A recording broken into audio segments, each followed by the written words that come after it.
Check. Mic check. Mic check. Mic check. All right, guys. Got it there. Take it from the top. All right. Here we are, up at nearly the crack of noon. Zack Larez, aka Sly Raptor Z, on YouTube Live. Interesting. This is new. This has not been done before. We are in uncharted territory. Well, technically, I tried it once before. Technically, I did make at least one other video previously. But I've learned so much since then, and I've grown so much. So I guess this is kind of the soft reboot of Zack on YouTube. I don't know, Zack on YouTube Live.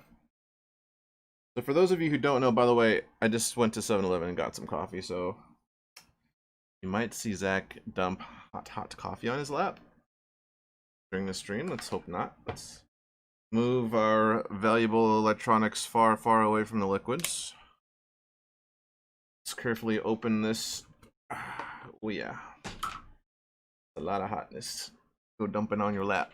So excuse me if I don't face you while I talk. I'm just mixing my coffee here. Switched over to coffee recently from a big ass jug of soda. So I'm growing. So now excuse me while I dump. I got a Zack sized sugar shaker. Go direct to the source. Directly to the source. What do they say? It's better to have it and not need it than need it and not have it. Well, that's the sugar for me. I got pocket creamers. Anyway, don't worry, guys. This isn't going to be a whole stream about Zack making coffee. I'm not even making coffee. I'm pouring sugar in coffee. This isn't a whole stream about Zack pouring sugar in coffee, guys. So don't worry too much. Just setting the mood, setting the stage, establishing a little backstory. It includes coffee. So today we're going to be drawing for a bit. Definitely for at least an hour, guys. If not 2 hours, if not 3 hours, not indefinitely. We're adults and we ain't got no kids, so it can potentially go on forever. Anyway,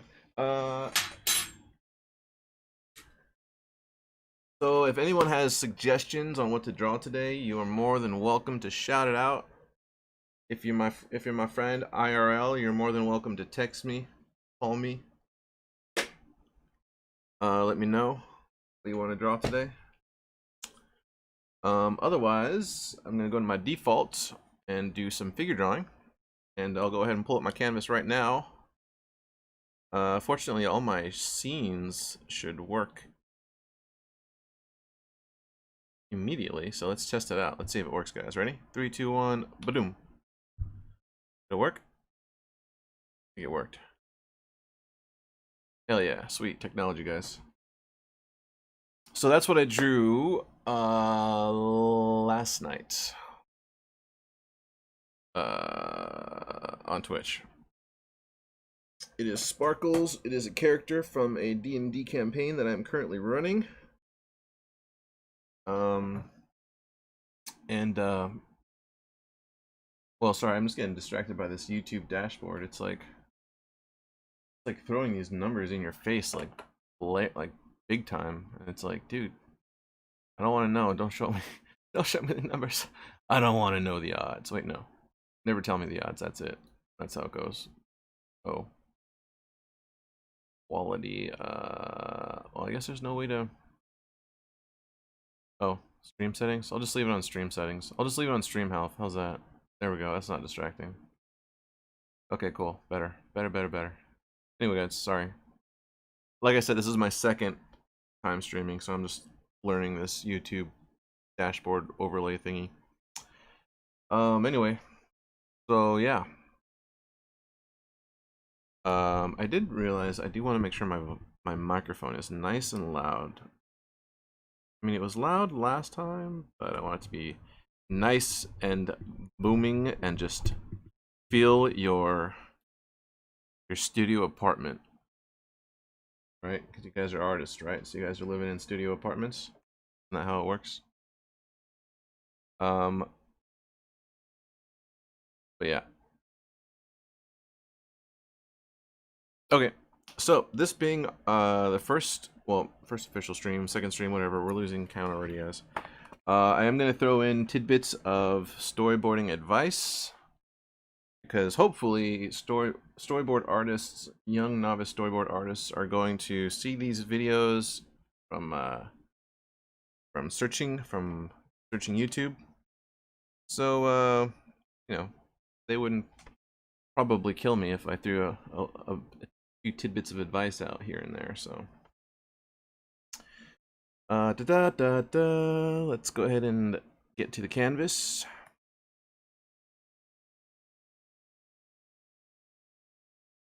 I would say,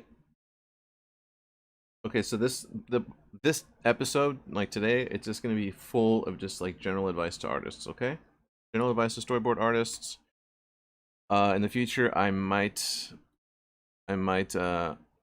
repeating myself. I'm gonna try really, really hard not to. But yeah. So here we are in Clip Studio Paint. It's like Photoshop, but designed specifically for comic book artists, illustrators, mostly comic book artists. And I highly recommend it if you don't already use it. Clip Studio Paint. Clip Studio Paint. About Clip Studio Paint. There you go. Yeah, check it out. And if you get Clip Studio Paint, then you can. This is not a paid sponsorship, by the way. You can get their patented. Well, I assume it's patented. Their custom Clip Studio Paint controller. Fits in your hand like this, and you can draw on your little itty bitty tablet like this. And you don't need a keyboard. And yeah, it clears up a lot of valuable screen space for you because you don't have a lot to throw around. So yeah, I was afraid I couldn't get out of it for a second. Wait, you guys couldn't even see that, could you? Clip Studio Paint. Clip. Anyway, let's start sketching while we chat, guys. Let's warm up while we chat. You guys might have noticed from my other videos, I always start off by doing quick lines here. It just lets me know a few things. It lets me know if the pressure sensitivity in my pencil is working, and it lets me know if there's any lag, any latency. And then as I progress, it lets me know if my calibration is off. I like to do a quick stroke, and then I try to nail the tip of it. X marks the spot. I try to nail it right there. And if it's off, then that lets me know my calibration is off. I try to hit the very tippy tip. Yeah, so looks like the calibration is good enough. If it's off, you'll definitely, something will just feel off. Yeah. And then I also do it because sometimes when I stream, or in the past when I streamed, the load on my CPU was so great that these lines would be late showing up. You want to make sure that your drawing tools are responsive. Basically, when you draw digitally, the line you expect to appear on the page should appear on the page. There's not really an excuse. And if the line isn't appearing on the page the way your brain expects it to, then you need to go into settings, you need to find a new tool, you need to calibrate, because that constant disconnect between what you expect to show up on the page and what actually shows up on the page, that constant disconnect is going to greatly reduce the overall quality of your artwork.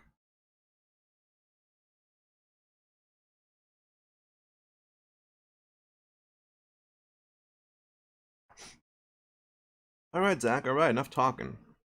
Do some drawing. I don't think YouTube has seen me draw face live, or at least not very often. So I'll draw. I start with like an oblong shape like this, make sure it's like roughly symmetrical. This. I want to reduce my opacity here, or my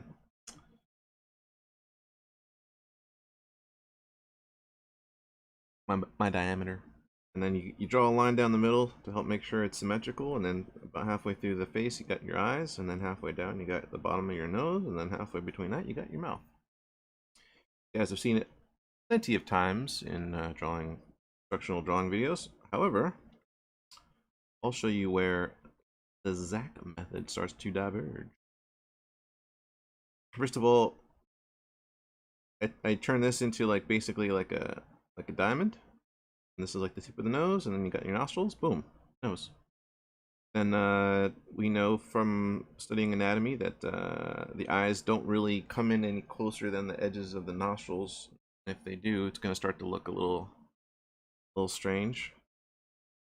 So we make our marks there. Then we go ahead and bring it up, and then out. And we're basically sketching the orbital, what's it called? Orbital cavity? Where the eyes go, the orbital sockets. That. And we're going to set the eyes right in there in just a minute. Let's set the eye right there. Eye. You can go back and change the size later. In fact, I usually wait actually to put the eyes in until later. But then we do our eyebrow, and lately my eyebrows go through like fashion trends, and lately the trend is thick to thin, like thick to pretty much almost pencil thin. Wait, no, not pencil thin. No, we don't. No, I don't do pencil thin. No. And then so continuing to build up. You know what? Let's just, since we're here in the eyes, let's go ahead and darken the top. Darken where the eyelashes go. Right? Pull it down, and then give it a little whip up at the end for the eyelashes. And then now, if it's a Caucasian woman or a Hispanic woman or a black woman, you generally want to indicate the eyelids. And I went through all the races just to get back to, because if they're Asian, then you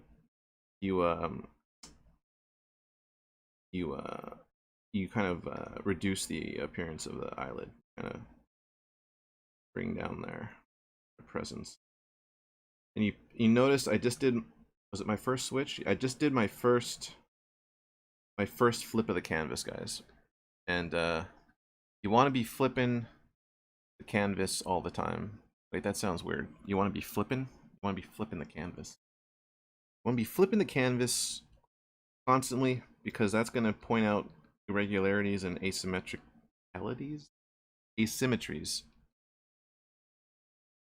funkiness in your drawing. So we did that. Okay, cool. And let's go ahead and come down to the mouth. I keep alternating between different methods of doing this. So upper lip, and then generally the bottom lip is going to be thicker. Here you see I've drawn it about the same size, because I like to contradict myself. If she's a white girl, she probably has a thinner upper lip, which is perfectly fine. You can make that bottom lip nice and full if you like.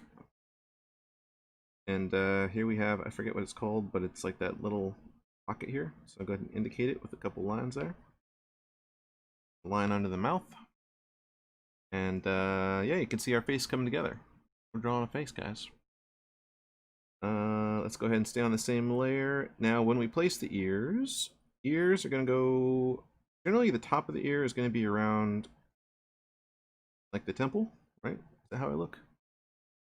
Around the eye, and then the bottom of the ear is going to end somewhere around the bottom of the nose. So from there to there is generally where the ear is going to go. And so I'm going to go ahead and throw that down. And ears are tricky tricky beasts to draw. So you're gonna have to just study those on your own, work out what works for you, and get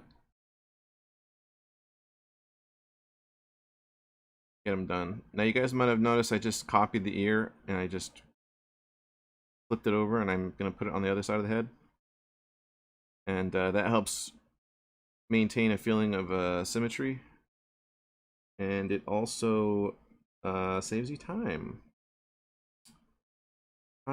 redrawing something you just drew and need to reproduce. Now you might say, Zach, well, why don't you just do that with the eyes too? And there have been times when I have done that, and let me tell you, I don't recommend it, or at least it didn't work for me. Maybe it'll work for you guys. Oh, I knew that was gonna happen. Maybe it'll work for you guys, but it didn't work for me. What would happen is, no, let's move this ear. What would happen is, oh god, which layer is it? God, we lost a layer. This layer? Layer.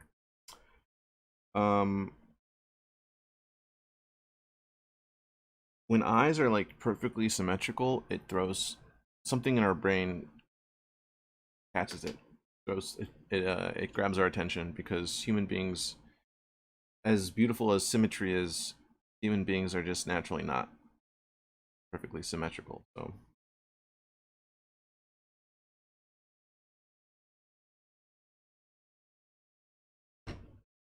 oh, that's good.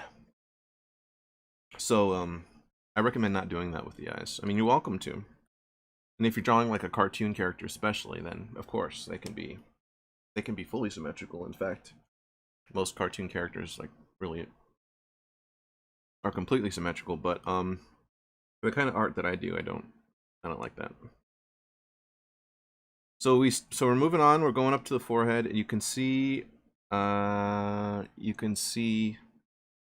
we started her with a high forehead here.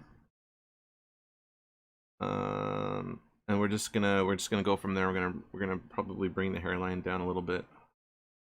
By the way, I'm wondering if I should play music. I usually play music on my streams. Play some music.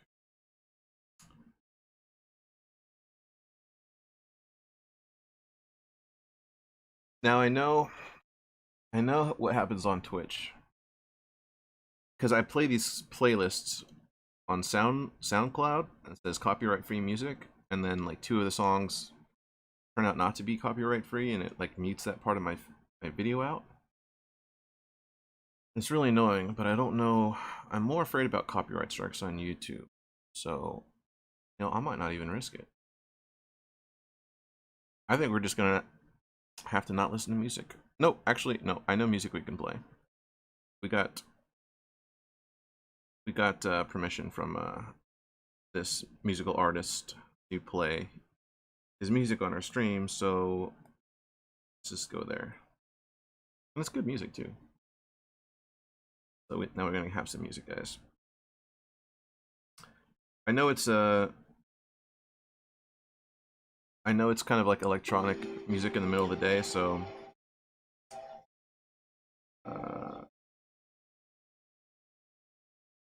for that, forgive me. But at least it's chill music. I put my headphones on.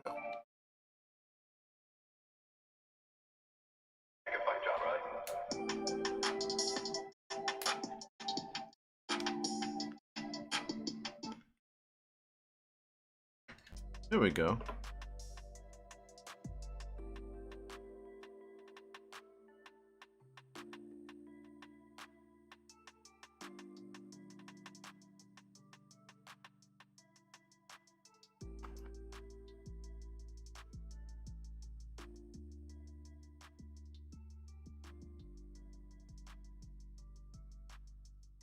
Yeah.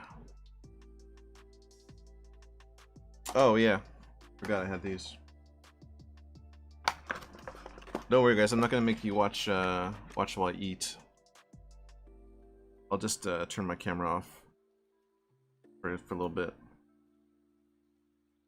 I tried eating on stream just to see, you know, I figured, you know, I'm so comfortable streaming now, let's go ahead and eat on stream. People watch people eat. People go to lunch meetings and have to sit across from strangers eating food, stuffing food in their mouth and chewing. It's not pleasant to watch online. It's not pleasant to watch in videos, unless it's what's it called? Yukbang? It's called Yukbang? Anyway, let's go ahead and turn this camera off briefly. Okay, guys, the camera's going off, but I'm still here, okay? I'm still with you in spirit, okay? I'm gonna keep drawing. I'm just gonna be eating. Okay, bye.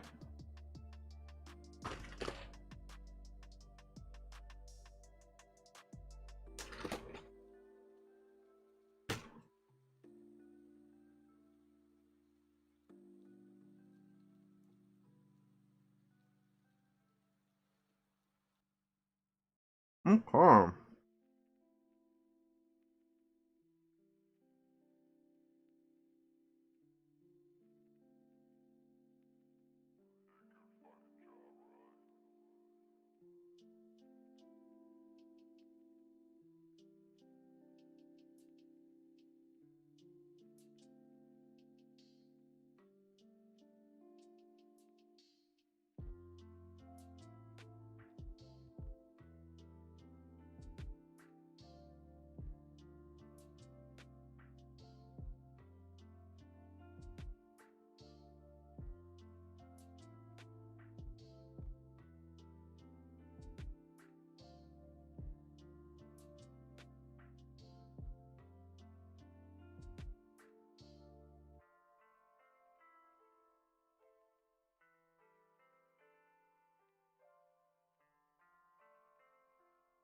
So when it comes to hair,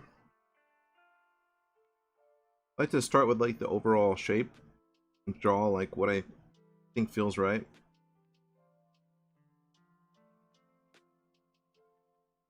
And then bring it up.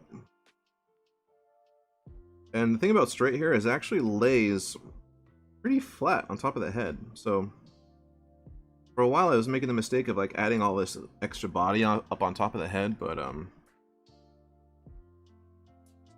that was just a mistake. So I'm going to flatten all these layers so it's easier to work on now that we're making progress. So I flattened all the layers and duplicate it in case we screw up. Now we got a backup copy. And gonna go ahead and get rid of that. Do a flippy flip, see how it's looking. Now we're gonna start to put in some nuance, like where do we want the part? Side parts are usually pretty cool.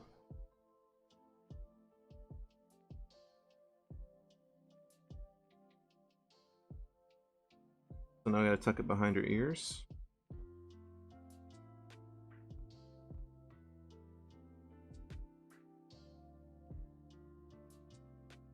Bring the hair out this way.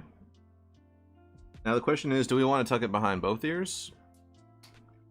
The answer is we're going to do like a partial tuck. So we're going to bring some hair down over the ear. That looks more realistic. Hold on. Okay, wait. Uh-oh. Uh-oh. I can't hear myself again. Oh. Uh-oh.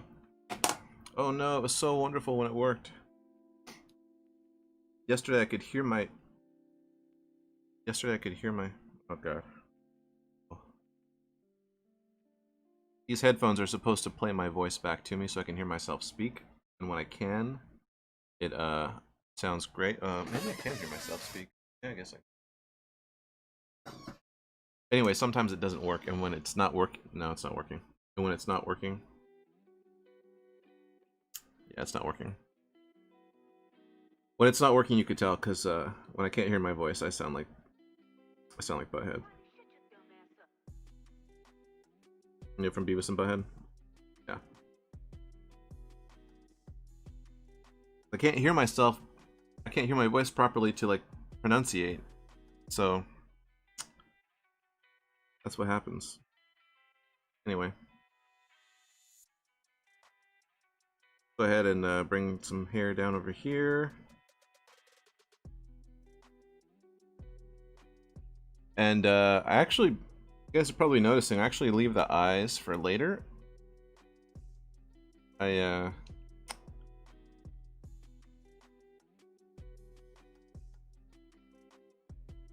don't add the pupils until later because until I reach that, until I reach them, they're just more distracting than anything.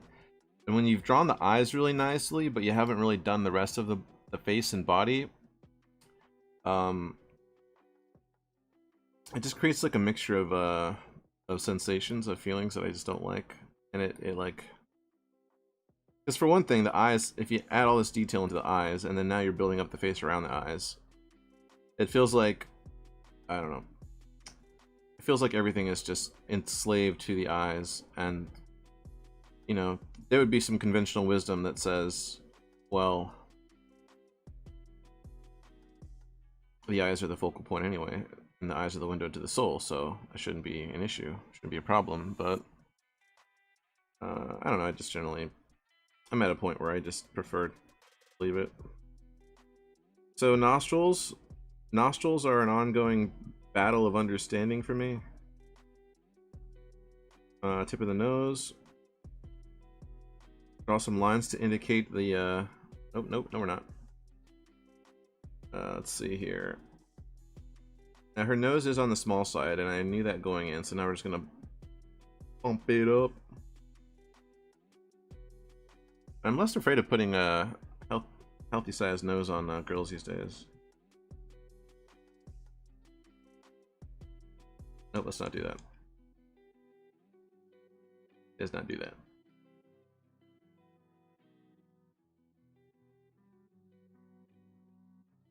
You guys can see I'm working on the same layer and I'm erasing these things. Normally I would be working on different layers, multiple layers, and just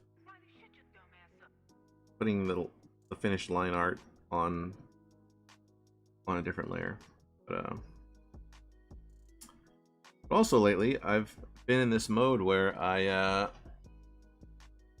like to build up the drawing, kind of like a traditional pencil and paper drawing, or almost like painting.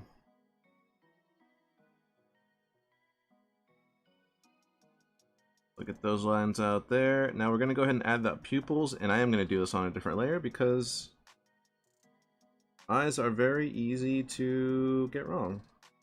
I can go sideways in a second. So start with the pupils, and once I started putting the pupils first, it just changed a lot of things. It just helped me so much. I don't know if you guys are already starting pupil first, but it helps me a lot. Because if you put the pupils down and then they're, if they're off, you're gonna know. It's much harder to draw the big iris and then have to like nail the pupil in the middle of the iris and then have everything look right. It's just much easier just to start with the pupils.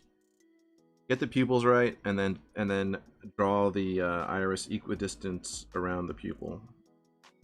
Would be my suggestion. More than would be. It is my suggestion.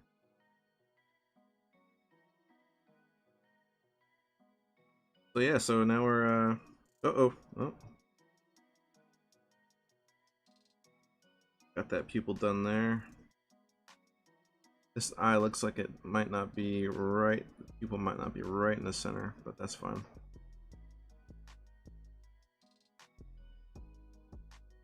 I'll make it look like an actual circle.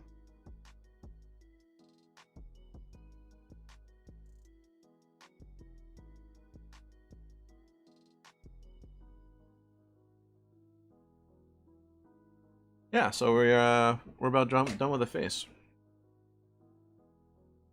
Why, headset? Why aren't you doing what you did last night?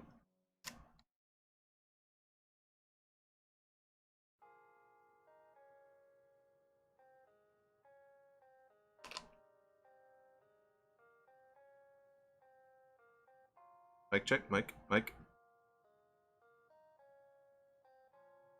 check, mic check, mic.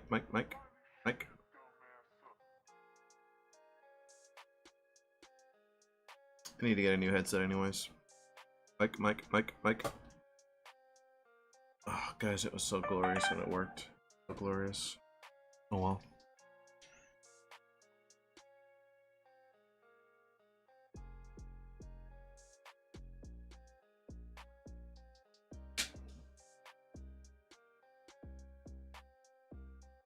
I got a text.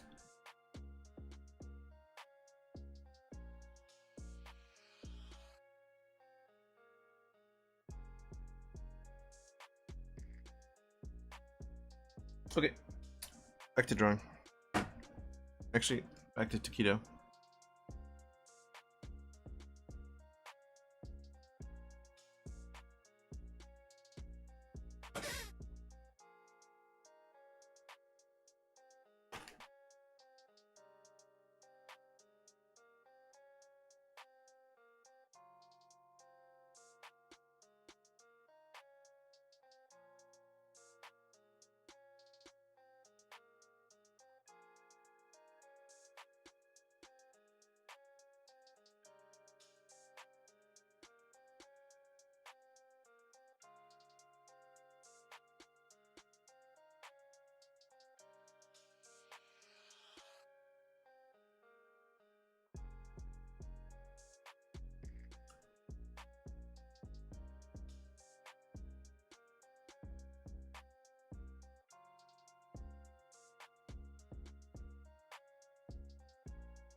You guys have probably noticed me get quiet.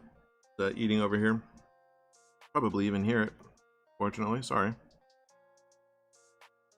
Gonna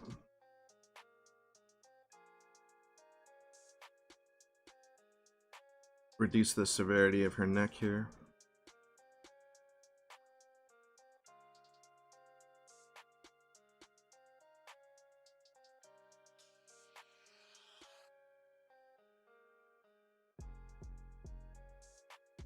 Did you guys see this trick that I did here? See that one?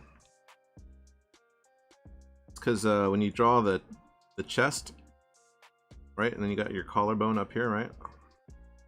And the collarbone goes up to the top of the shoulder, right? If you were to draw the arm here coming down, this is like where the chest next to the arm here, right? But there's always like this like shape that's created here where like it goes in, it like dips in from like the roundness of the shoulder, and then like the bulk of the chest muscle. There's like this shape here.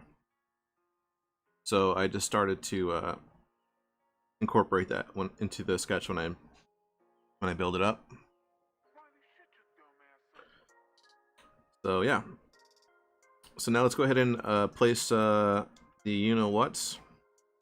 And depends on the size you want to use. And you might have noticed I saved this till the end, like till later after I drew the chest and torso, which I strongly advise.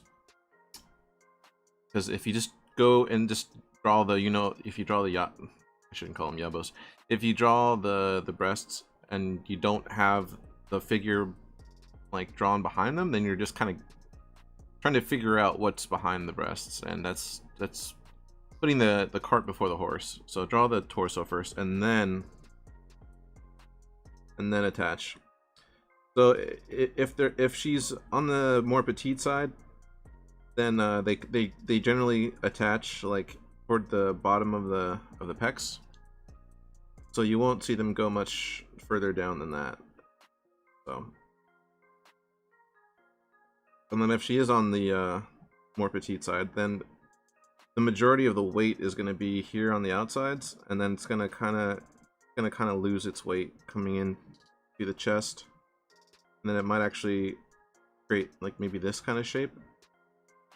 But yeah. And then also think about, always remember what she's wearing. Because, oh, I guess I can turn the camera back on.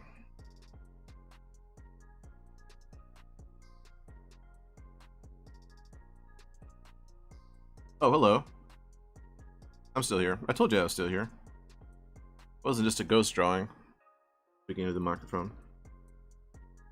Although that'd be pretty sweet. No.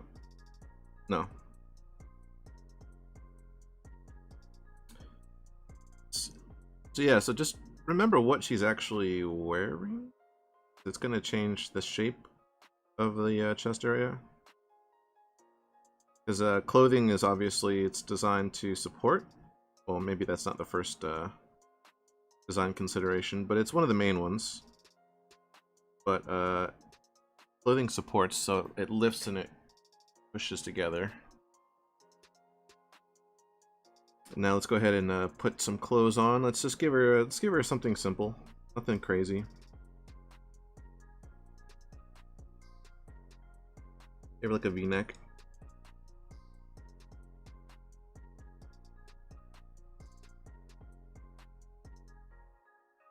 Now you've probably noticed that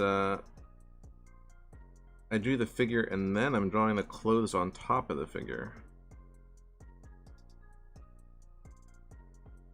So that's why we study figure drawing, guys.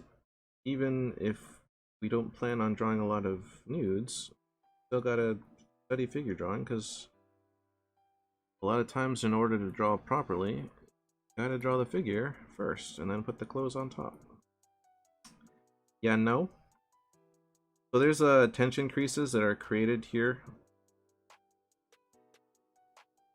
Yeah, I guess she's gonna have like a form-fitting, like kind of elastic sweater kind of thing on, long sleeve. So then let's recreate those tension lines here. Add a few little lines there, maybe that. And then I guess she's like a swimmer, so we're gonna keep her shoulders nice and full there. Drop this. Get in under that collar.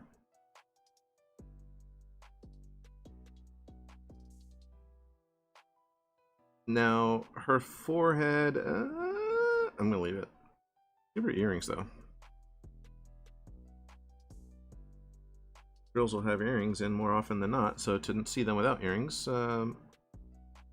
might start to nudge parts of your brain. But hey, something's missing here.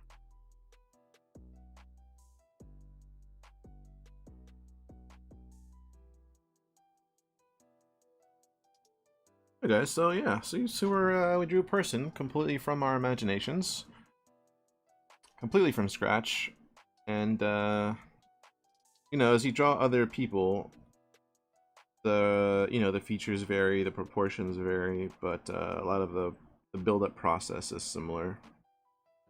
I'm also not saying this is the exact build-up process you have to use every time you draw a person.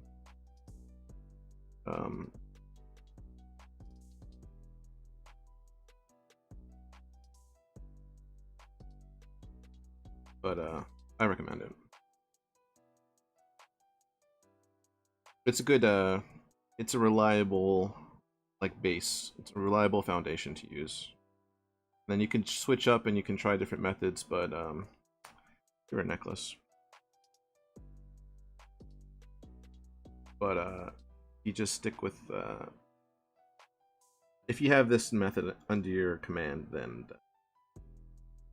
you'll have a point of safety.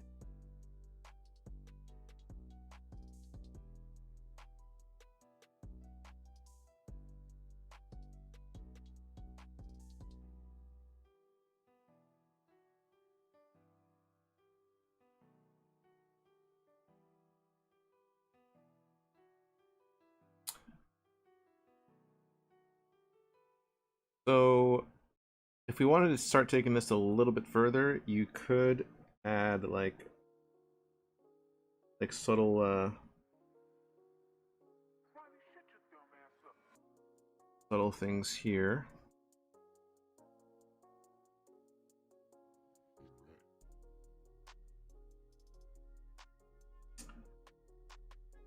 And we're hinting at the undergarments there. And let's bring the shirt out a little bit from the body.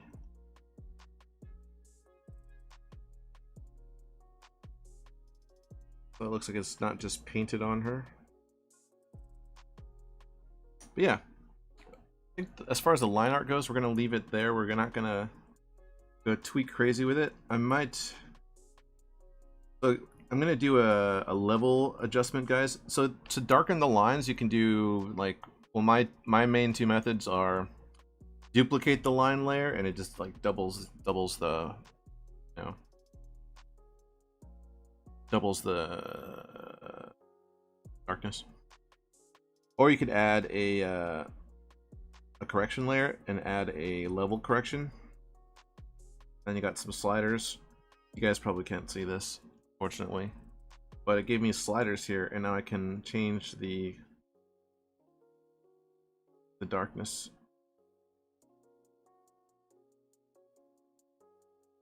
You know, it's nice because you can mess. It lets you mess with like the. It asks you, okay, what's the darkest line? How dark is the darkest line? And then it asks you, how light is the lightest line? You can tell if the lightest line is actually white. I'll do that. But and then it asks you, okay, so where's the midtone? How dark should the lines be in between? So it's really cool. The level correction method is really good to use. I like it.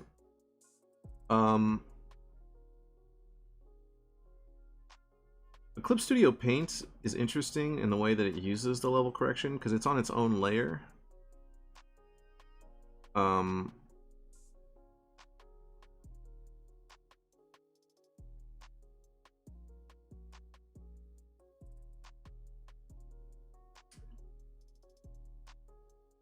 Yeah, it's an interesting beast. I'm saying that because right now I'm about to add some toning,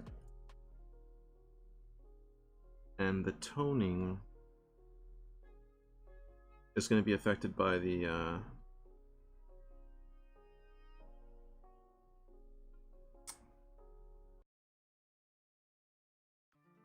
correction layer.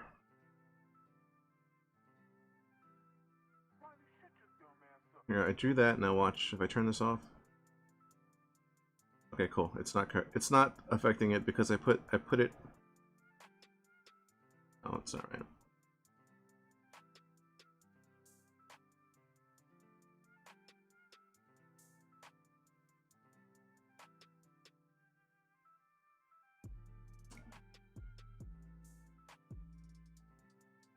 Let's go ahead and leave this correction layer off. No, let's leave it on. Okay, let's come in here. So start with, well, there's different ways to do this. First of all, when you start painting, try not to paint on just a plain back. Oh, it's making it so dark because of the correction layer. Try not to paint on just a white background. Try to add some darkness there.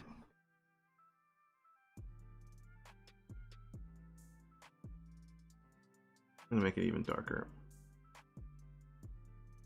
I'm gonna come in. I'm gonna do what's called a flat layer.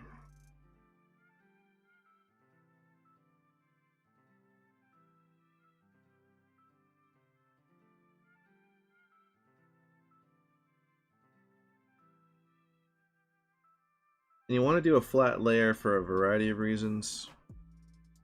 One of which is, as you start going on top, using different painting tools, some of those tools are going to be affected by the opacity of the underlying colors. And if the opacity of your underlying color varies because you used a brush to hand paint in the color, it's going to affect every color, every subsequent color you put on top of it. So And I made the classic mistake of flatting on my background, which you should not do. So I have to undo it now and do it the right way. Speaking of doing it the right way, let's put the colors in their own folder. There we go.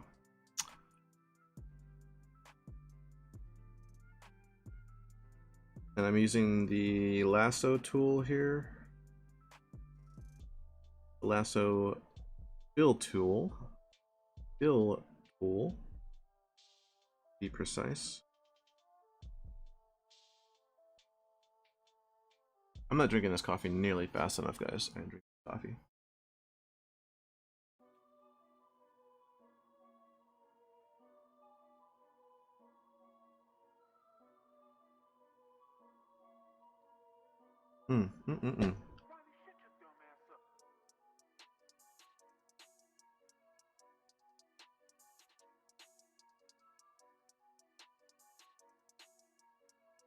Go.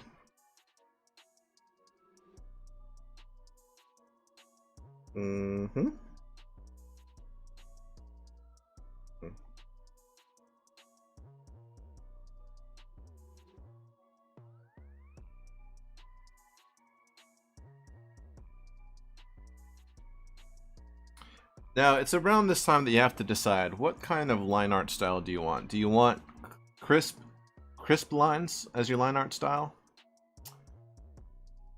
Because if you do, you're going to have to stop what you're doing and go and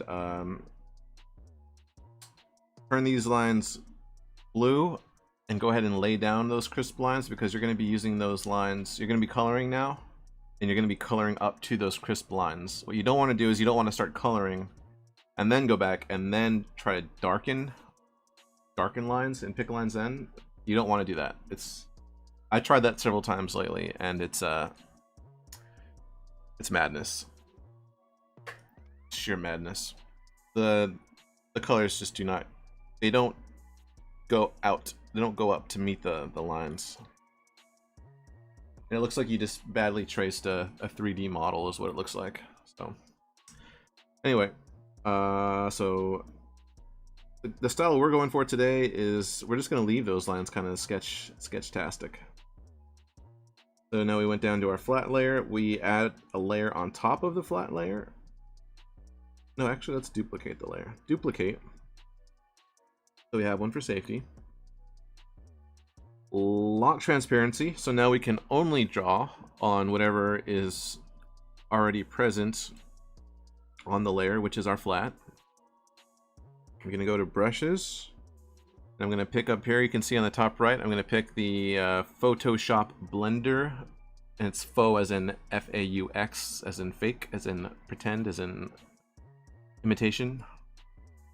And I downloaded this from a brush packet called Frienden's Brushes, with an F, Frienden. So now I lock transparency, so watch what that does. Zoop! It only lets me paint on what's on the layer. So it stops me from going outside the lines, which saves me a lot of time and frustration. So, and it lets me go a bit cray with the painting process, which is exactly what I like. However, we're gonna start with our highlights first. We're gonna start with the lightest parts first, guys, because where the light is, where we decide to where we decide to place the light is going to inform where we place the shadow. You could start with shadow, and I have in the past, but these days I recommend starting with the light first. So let's start with light. Some light here. Now the flat layer is too light, so I'm going to darken it. So it's selected. Let's go maybe this dark and fill it. Might be too that might be too dark. Edit, fill. Now the background's just the same color. Let's do. Am I gonna regret leaving? No, I'm not gonna regret it. I'm not gonna regret leaving it here, guys.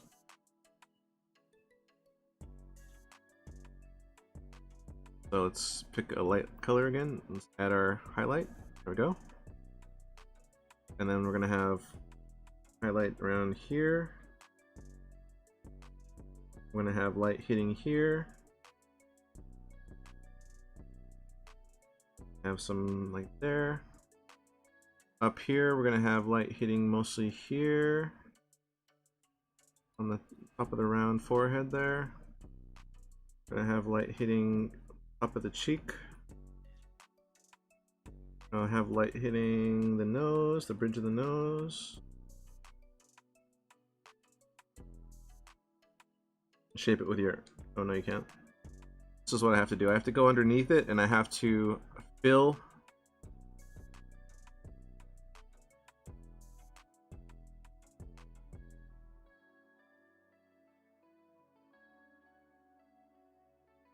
Create selection from layer, create. Go to the layer beneath and fill. So now there's a completely dark layer underneath, and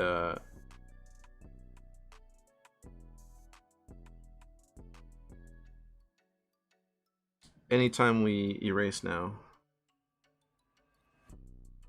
it's going to reveal that dark layer underneath. So we can erase. We can erase, and it'll still be dark. Because we're working on a layer that is completely dark. Because that's the way these brushes work. Is you want to be on the same layer as the other colors. Generally, you want to work in different layers every time you.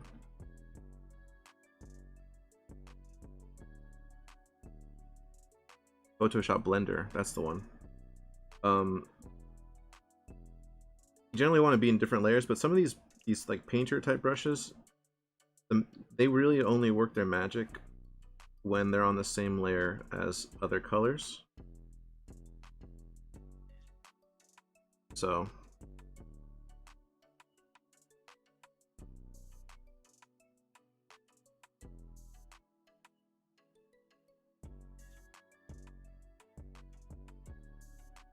we just got it in our head to focus a little bit on the face, on the head, while we're up here, because it's you know, focal point of the piece. So there's like around the mouth, it rises up and it catches the light, so you see me lightening that area. Let's hit some light here on the cheek, on the chin. The chin. Intensify here where the light's really hitting strong. Intensify, intensify, intensify. Let's intensify here.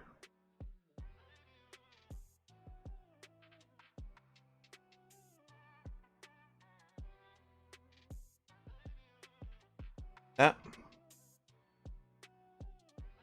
Let's go hunting for more highlights, guys. Where are we going to put the rest of the highlights? Let's put highlights like here. And like the light is like really like pouring down and just really hitting hard on the shoulder, I feel like. So let's just make sure we put plenty of light over here.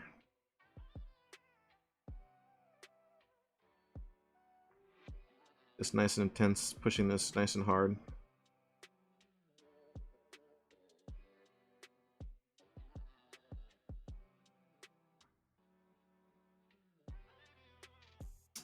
And so the light is like pouring across, it's catching here a little bit, but it's continuing to pour across. But I'm drawing at an angle because her head is creating a shadow. Like over here, creating a shadow. Let's lighten up here. Okay, cool.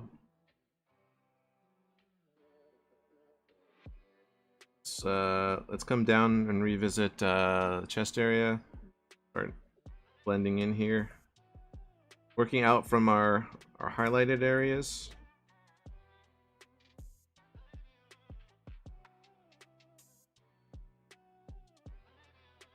Now this one is going to be less, this one's more in shadow, so it's only going to catch a little. And let's add some reflected light, some ambient light. So crazy as it sounds, sometimes you want to add light across from where the light source is, because other things in the environment are reflecting light.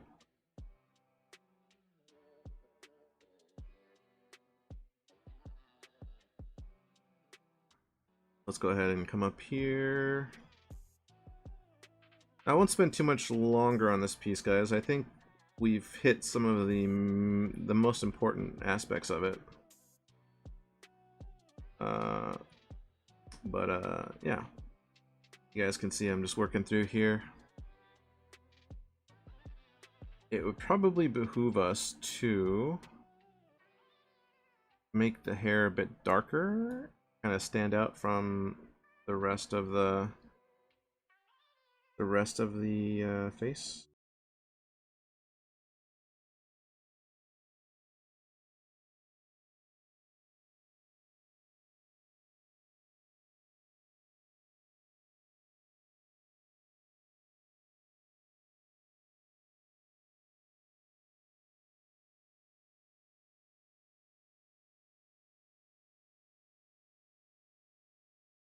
You guys might be thinking, man, those lines look really hard. Well, there's ways to soften them.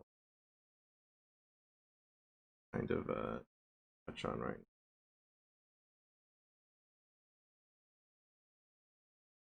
There's ways. There are ways. My brain has been having trouble with plurals lately.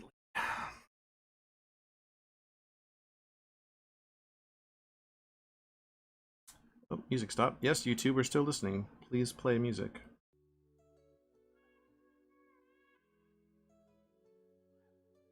So one way is to go back to that blender brush that we were using, the Photoshop blender. Make a layer underneath your flat and kind of transition in here. Kind of takes the edge off a little bit.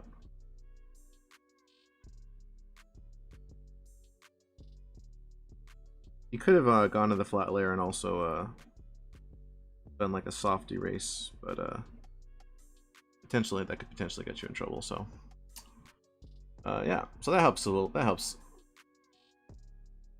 all that stand out. And now that I've darkened her hair, I'm really inclined to make her eyes dark. And you guys might be saying, well, Zach, why are you leaving her clothes the same color as her flesh? Look, I don't know, man. Flesh colored, it's a flesh colored sweater.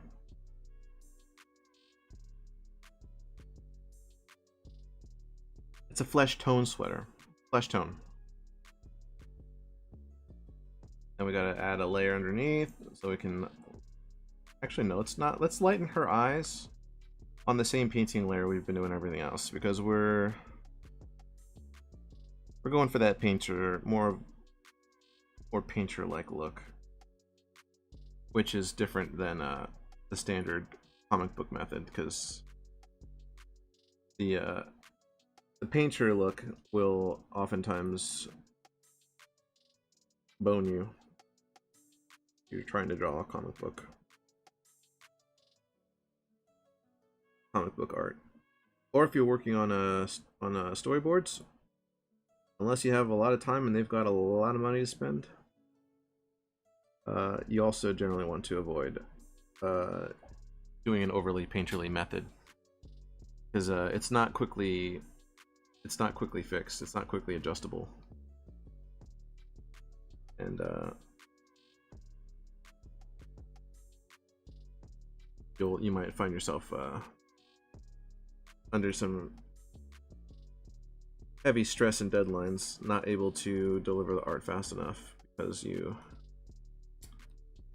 went with the painterly method. So be aware of that. So if you're really good, if you consider yourself a really good artist and you want to get into storyboard art, that's wonderful. But now look at how long it takes you to draw. Look at your method.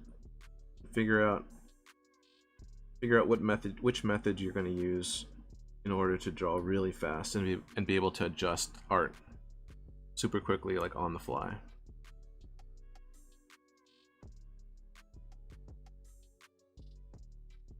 So now we can come in and let's add some shadow. It's a good idea to add some shadow under the eyelid, otherwise the eyes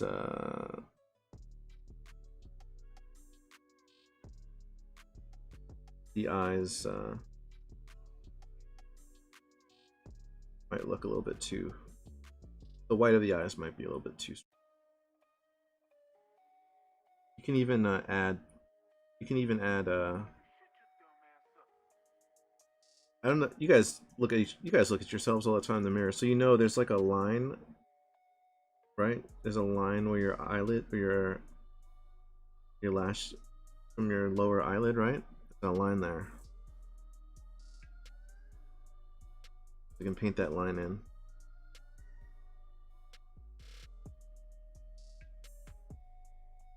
You guys might be thinking, oh, that looks fine, but it looks kind of odd too. Well, that's because we didn't darken the lashes, so let's darken the lashes.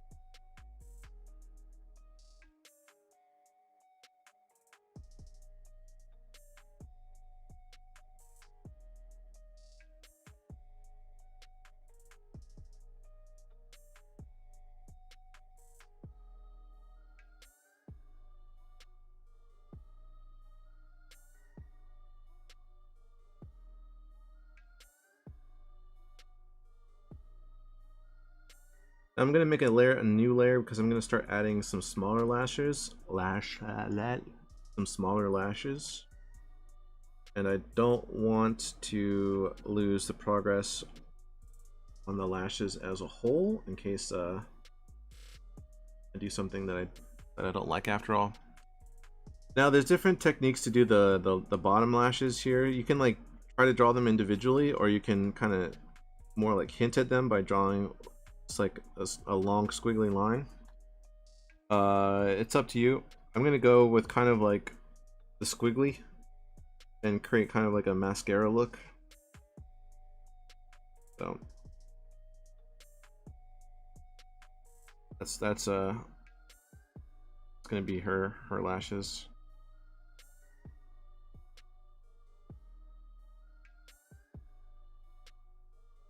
You guys might have noticed I'm flipping the canvas as I do this.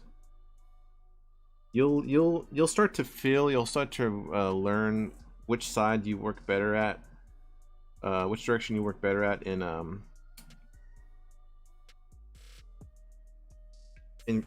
drawing certain lines and pulling certain lines. You'll learn. Probably should not have done that on that layer, but oh well. Drink some coffee.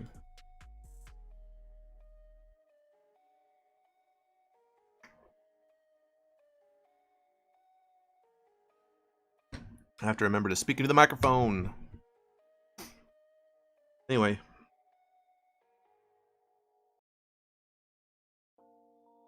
So the eyes are gonna get some love right now. We're gonna pop these eyes out, and then we might just go ahead and what am I saying? We're probably not gonna end the stream there. I don't know why. I don't even know why I play with that. Okay, so I want to bring those pupils out, and there's a couple ways to do it. The way I think I'm gonna go with is layer underneath.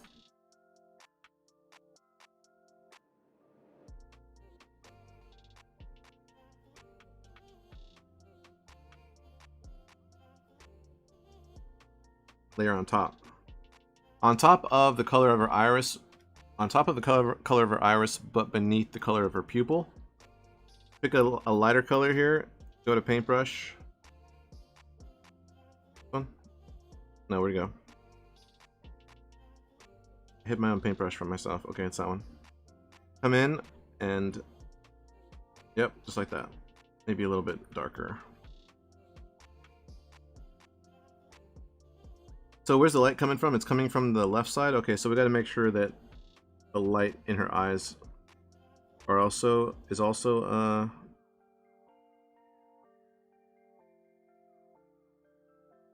originating from the left side.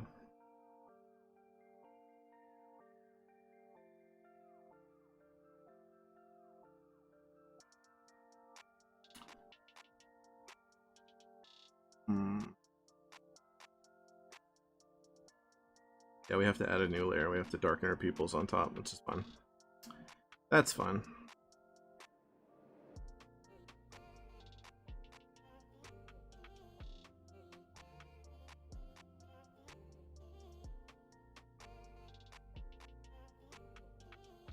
By the way, the pupils of the eyes are pretty much black, black, black, because there's like no light escaping from them, so they look black. The exception is that there's the mucous membrane going over them that might be catching the light. So with that knowledge, if you wanted to add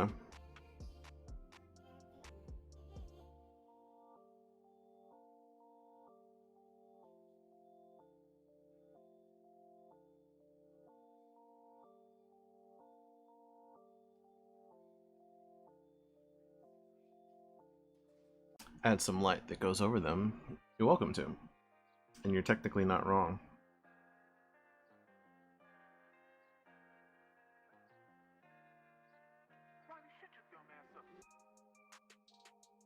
Now, as far as her lips, yeah, her lips can get some love. We're just gonna leave them a little underplayed for now, because I want to get to the shadows. Get to the shadows. Let's duplicate this layer in case we screw up royally. We don't lose hours and hours of work.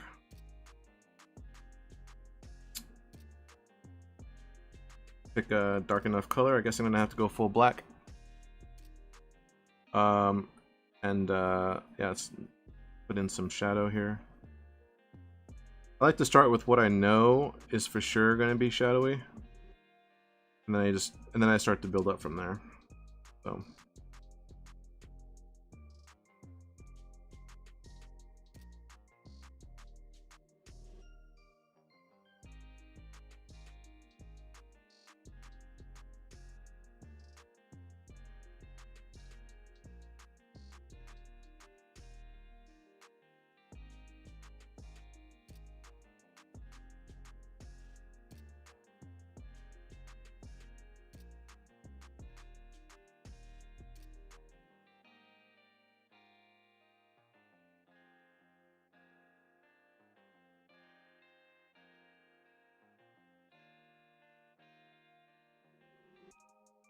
The chest oftentimes casts shadow on the arm.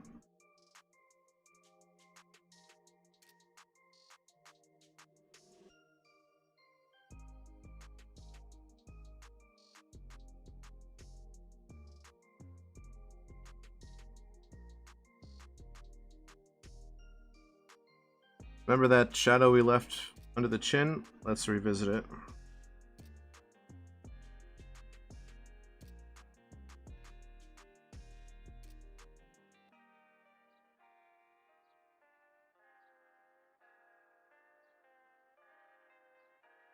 Get some shadow in under the collarbone.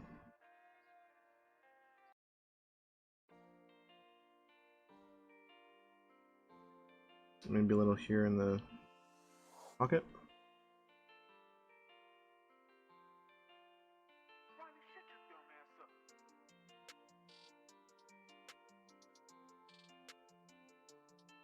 I'm looking at this, I'm realizing I need to add more light.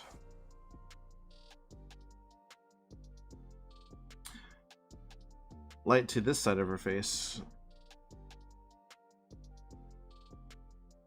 Some reflected light.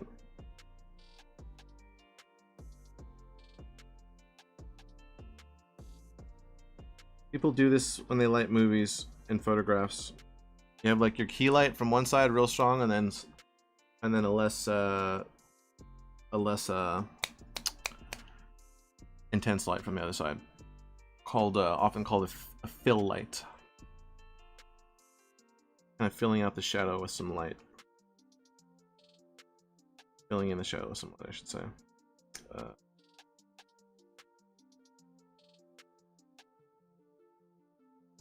Try to get some more subtle blending in here, kind of hide our strokes a little bit more. For bonus points, you can go dark again, and you can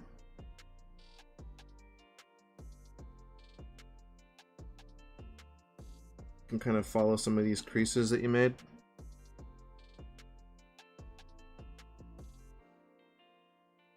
I'll get dark enough.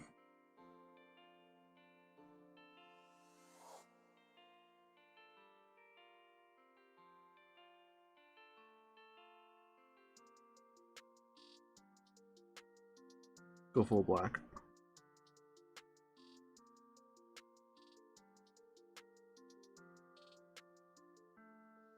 Using this method kind of creates like a feeling like it's molded out of like almost like clay or plastic. But this is a good method for studying value and three-dimensional, like light and shadow, mid-tone. Yeah.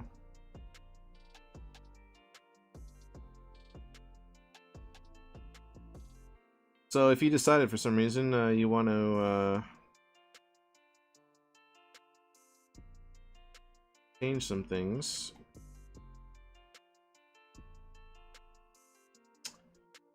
start playing with the old adjustment layer.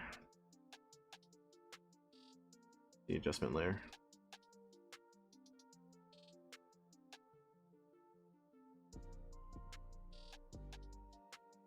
We worked so dark earlier. Lighten it up a bit.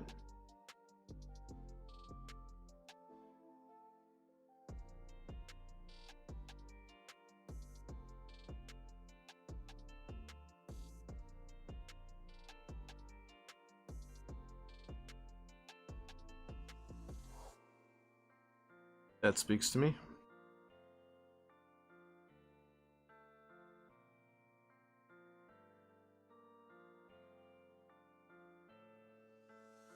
Let's give her a gradient in the background so it's not so severe.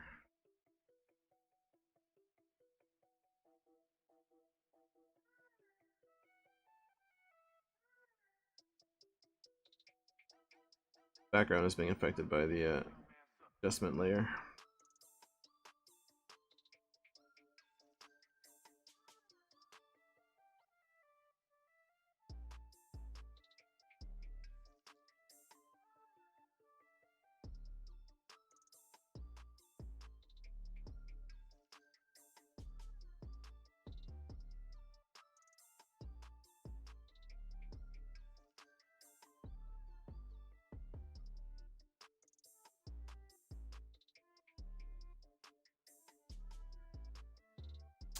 And we're not going to add highlights to her hair for now, because this is about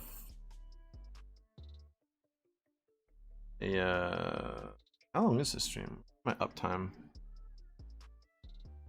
Where's my uptime?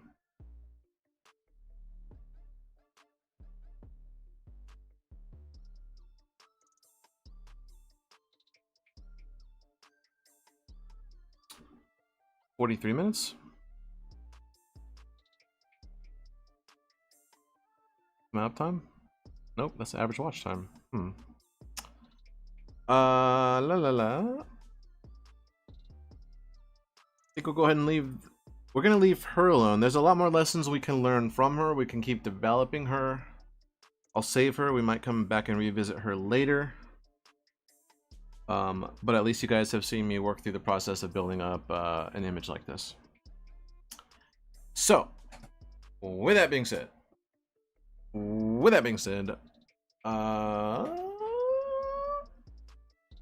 let's go back to sketching. I don't know if I'm done sketching, guys.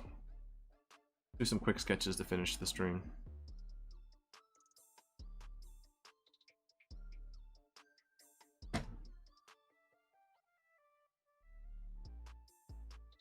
Should we, though?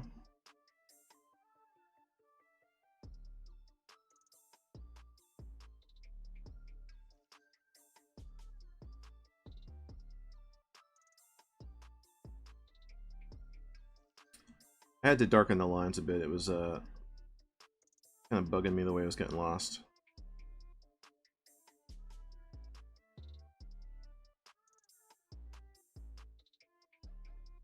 There we go. That feels more complete.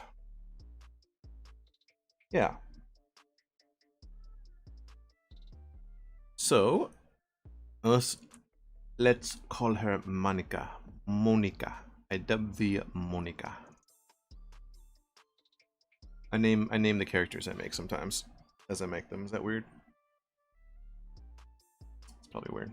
Anyway, let's go. Let's make a new canvas. So let's say goodbye to Monica. Thank you, Monica. We'll probably revisit you in the future, so you can teach us some new things. I'm sure you have much more to teach us, Monica. And let's sketch, man. So, okay, so let's talk about some storyboarding specific skills, guys. Okay.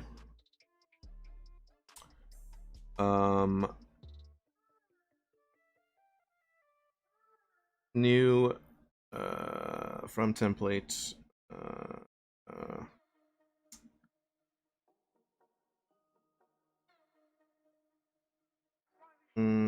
Well, first of all, I'll show you my Quicks page, okay? Here's a Quicks page. Quicks. The Quicks page. So that's it. This layer is set to multiply, and then we're going to be drawing below it. So when you're first sitting down to think about like the sequence in your film, like what's going to happen, the order of events, frame shot by shot, it helps to draw on pages like this where all the frames are laid out in front of you, so you can see from shot to shot what the visual flow is. You guys will see later I have pages where I just draw, you know, where there's only 4 frames for a page, which is fine for like, you know, you can track the visual feel of the sequence to an extent, but not as much as with this. And plus, this gives you a good feeling for the whole scene. What kind of scene it is, what the scene's gonna feel like.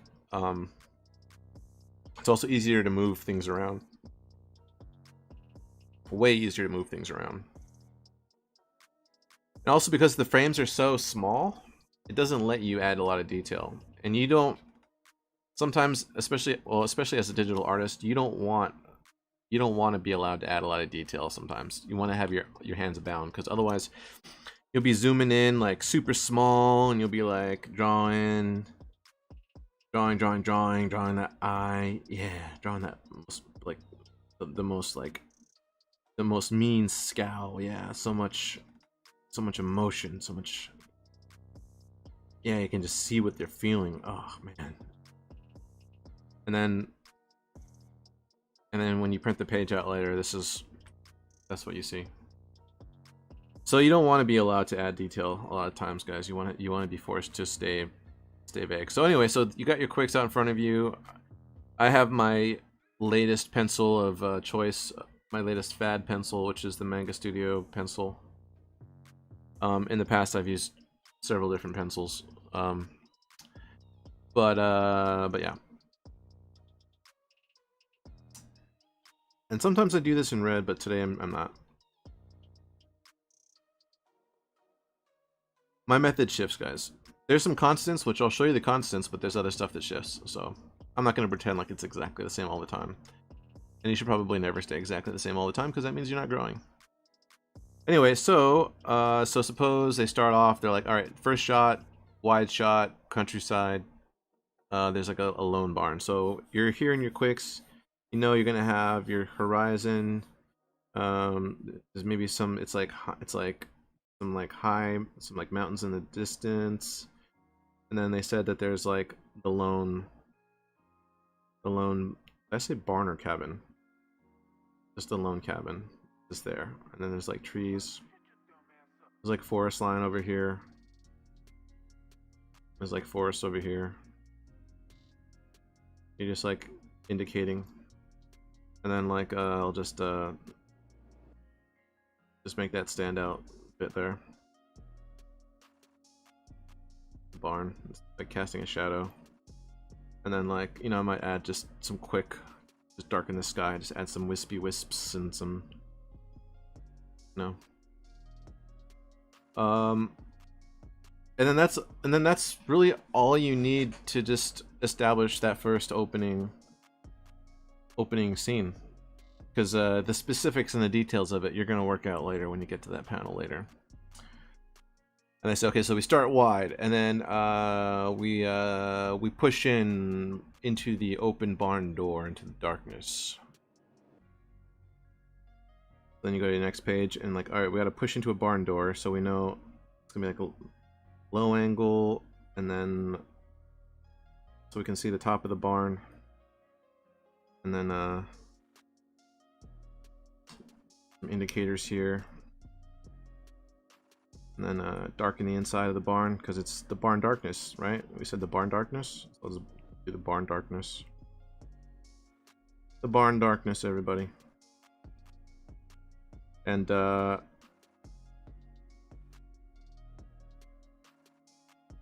just had to do the barn darkness like 3 times. But anyway, and then like I'm gonna start indicating some elements going on inside the barn. Like indicate maybe just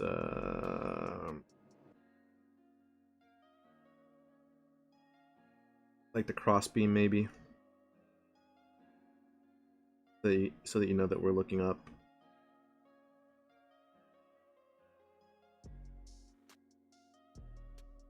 And then now, since it said we're pushing in, oh, by the way, I'm gonna add some light here. By the way, since it said we're pushing in, let's use some motion arrows. Let's do so I generally like to do red for things moving in the frame and blue for camera movement. Really helps to keep the two separate at a glance, so you don't get them confused. So let's do, so a push in is like like this. You draw the arrows coming in from the corners.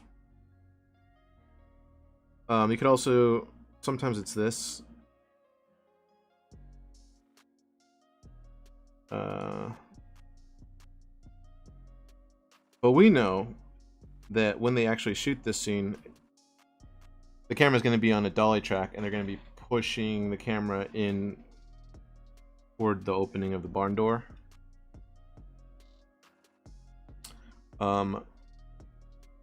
So push, push, push, push, push, push. And yeah, so there's the first 2 opening shots. And then so opening wide, establishing, barn in the middle of the field, mountains, forest in the background, and then opening of the dark barn door, low angle, push in, dolly in, into the darkness.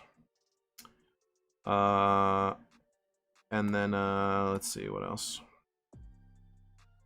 And then the next frame, try to use a different darker painting drawing tool here. Next frame, let's say there's like a creature up on a beam, and like we just, like its eyes catch the light.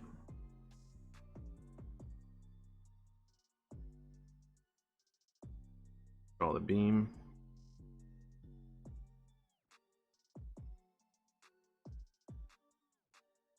Draw the creature. Draw the eye that's going to catch the light.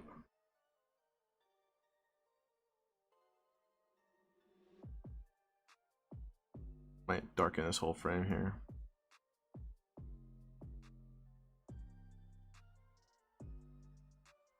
Nope. Lighter like this. Hey, what's going on, guys?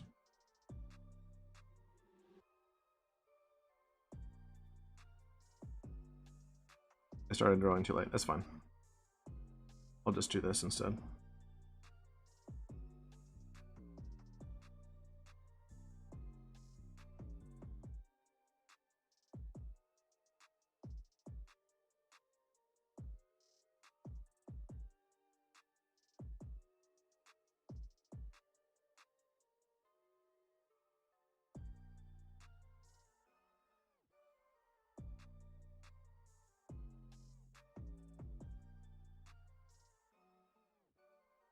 Now this creature,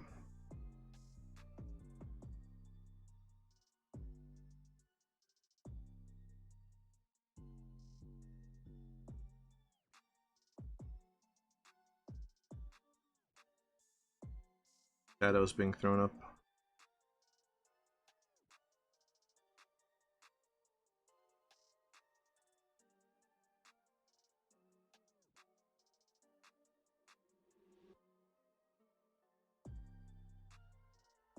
Just taking some of these hard edges off of this pencil strokes, these black strokes. Not so distracting. Yeah. So we're storyboarding, guys. Opening, establishing, wide. Barn in the field. Push in through the barn door into the darkness. Shot of creature up on the beam, and we catch its eye.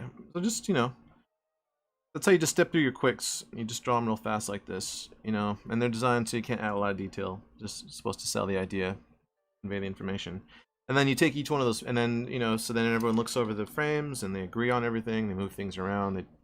They ask for little changes in the meeting usually, and they're easy enough to fix because they're so small and simple. And then once all that is ironed out, then you take these quicks and you take each one of those panels and you go to your bigger size panels. That's where you have these as a template and you build up from there. And that's when you start adding detail and everything, which I'll get to in another video. I don't want to, I mean, how could I and why would I want to go through the whole process in just one video? No. Anyway, guys. Anyways, guys. Oh, there's those plurals again. No, it's actually anyway. I think that's the word. Anyway, guys. I think I'll end this stream here. This is going to get saved as a video on demand, a VOD on my YouTube channel, I believe. So if you are watching this in the future, please remember to hit subscribe. I'm relatively new to streaming and making YouTube videos. I would love to keep doing it, and it's a really awesome way to fill in time between my storyboarding gigs. And yeah, I really enjoy it. So please hit that button. You can also follow me on Twitch, where I also live stream. I haven't figured out yet on where I want to do the majority of my live streaming, but follow me on Twitch, SlyRaptorZ. I also play games there, so maybe that's what I'll do. Maybe I'll draw on YouTube and I'll game on Twitch. Yeah, maybe that's it. Maybe that's the ticket. But yeah, my name is Zack Larez, professional storyboard artist, novice comic book artist, somewhat of an actor, technically an actor, filmmaker, dungeon master.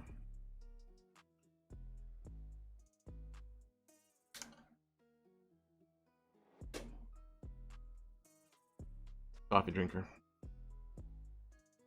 See you next time.